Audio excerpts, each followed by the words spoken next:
día de hoy, mis queridos medicoblastos, colegas relacionados al área y amigos interesados en conocer más de sí mismos, revisaremos términos e imaginaremos un tema vital para visualizar el cuerpo de forma diferente como se requiere en la medicina. Exacto. Básicas de anatomía. Vamos allá. El término anatomía procede de la palabra griega temnien, que significa cortar. Claramente, el estudio de la anatomía está ligado a su origen en la disección. La anatomía incluye aquellas estructuras que pueden verse macro y microscópicamente. Habitualmente, cuando se emplea por sí mismo el término anatomía, suele referirse a la anatomía general o macroscópica. La anatomía microscópica, denominada también histología, es el estudio de las células y los tejidos mediante el uso de microscopio. La anatomía constituye la base de la práctica de la medicina. De hecho, lleva al médico a la comprensión de la enfermedad del paciente. Viene a realizar una exploración física o al utilizar técnicas más modernas de obtención de imágenes. Resulta importante para todos los implicados en cualquier forma de tratamiento de pacientes cuyo primer paso sea el análisis de signos clínicos. La capacidad para interpretar una observación clínica correctamente es la consecuencia final de una comprensión anatómica profunda. La anatomía es mucho más que una simple memorización de listas de nombres. Aunque el lenguaje anatómico es importante, la red de información necesaria para visualizar la posición de estructuras físicas en un paciente va mucho más allá de una simple memorización. El conocimiento de los nombres de las arterias, por ejemplo, no es igual a la capacidad de visualizar el curso de las mismas, su origen, su terminación o sus relaciones. La comprensión de la anatomía requiere una comprensión del contexto en el que es posible recordar la terminología. Los tres métodos principales para su estudio son la anatomía regional, la anatomía por sistemas y la anatomía clínica, y revisaremos cada uno. La anatomía regional o topográfica considera la organización del cuerpo humano en función de sus partes o segmentos principales. Un cuerpo principal que se compone de la cabeza, el cuello y el tronco. Este a su vez subdividido en tórax, abdomen, dorso y pelvis o periné. Y las parejas de miembros superiores e inferiores. Todas las partes principales pueden subdividirse en áreas y regiones.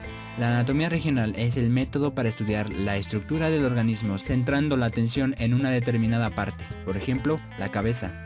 El área sería la cara, o región, una región como la orbitaria o la ocular, examinando la disposición y las relaciones de diversas estructuras sistémicas que contienen, músculos, nervios, vasos sanguíneos, por decir algo. Y luego, habitualmente con el estudio de las regiones adyacentes en una secuencia ordenada. La anatomía sistémica es el estudio de los distintos sistemas orgánicos que funcionan conjuntamente para llevar a cabo funciones complejas. Por ejemplo, el sistema circulatorio, el óseo, digestivo, muscular, respiratorio, nervioso, etc. Ningún sistema funciona aisladamente. Por ejemplo, los sistemas pasivos, esquelético y articular y el sistema activo muscular constituyen en su conjunto un supersistema, el aparato locomotor. La anatomía clínica o aplicada subraya aspectos de la estructura y la función corporales que son importantes para la práctica médica y ciencias de la salud auxiliares. Incorpora los métodos regional y sistémico y hace hincapié en su aplicación. En la anatomía clínica a menudo se invierte el curso del pensamiento que se sigue al estudiar la anatomía regional o sistémica. Por ejemplo, en vez de decir el nervio X inerva la zona X, la anatomía clínica pregunta cuál es el nervio cuya lesión provocaría el entumecimiento de esta zona. El aprendizaje de esta anatomía clínica es apasionante, debido a su papel para resolver problemas clínicos. Ahora, las partes del cuerpo o de un órgano se pueden estudiar en relación con planos, es decir, superficies planas o líneas imaginarias que pasan a través del cuerpo, cortándolo, a los que llamamos planos anatómicos. Y para ello, Buzz nos echará una mano. Siempre en posición anatómica o vista de frente si hablamos de un órgano. En la posición anatómica la persona debe estar de pie, con la cabeza y el cuello erectos, los brazos en ambos lados del cuerpo, extendidos hacia el piso y con las palmas de las manos vueltas hacia adelante, y la mirada hacia el frente. El plano vertical que divide al cuerpo o al órgano en un lado derecho y uno izquierdo, pero que pasa por la mitad dividiéndolo en dos partes iguales, lo llamamos plano sagital, o medio sagital. En cambio, si no pasa por la mitad y lo divide en mitades desiguales, se denomina plano parasagital. El plano vertical que divide al cuerpo o al órgano en una mitad anterior o frontal y una posterior o trasera se denomina plano frontal o coronal, por cómo se coloca una corona. Por último, el plano que divide al cuerpo o al órgano en una mitad superior y una inferior se llama plano horizontal o transversal. Para localizar distintas estructuras del cuerpo se utilizan palabras que describen su posición en relación con otra. A esto le llamamos términos direccionales. Por ejemplo, superior, también llamado cefálico o craneal. se refiere hacia la cabeza o la porción más elevada de una estructura. Por ejemplo, el corazón es superior al hígado, inferior o caudal, alejado de la cabeza o hacia la parte más baja de una estructura. Por ejemplo, el estómago es inferior a los pulmones, anterior o ventral, en la parte frontal del cuerpo. Por ejemplo, el esternón es anterior al corazón, porque está frente de él, posterior o dorsal, en la parte trasera del cuerpo. Un ejemplo de ello, el corazón es posterior al esternón.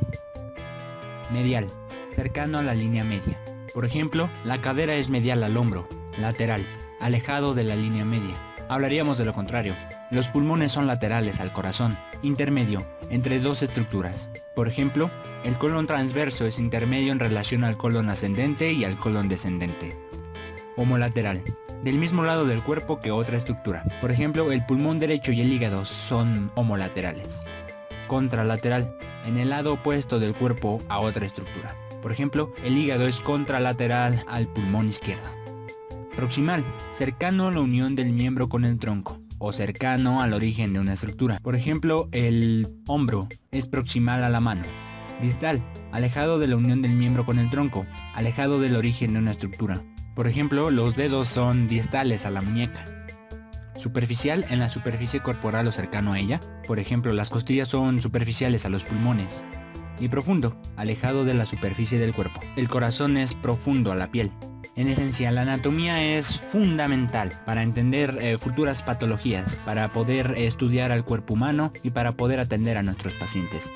Si quieres saber más sobre la anatomía, no olvides darle like y suscribirte. Comparte este video si te ha gustado y gracias por seguirme.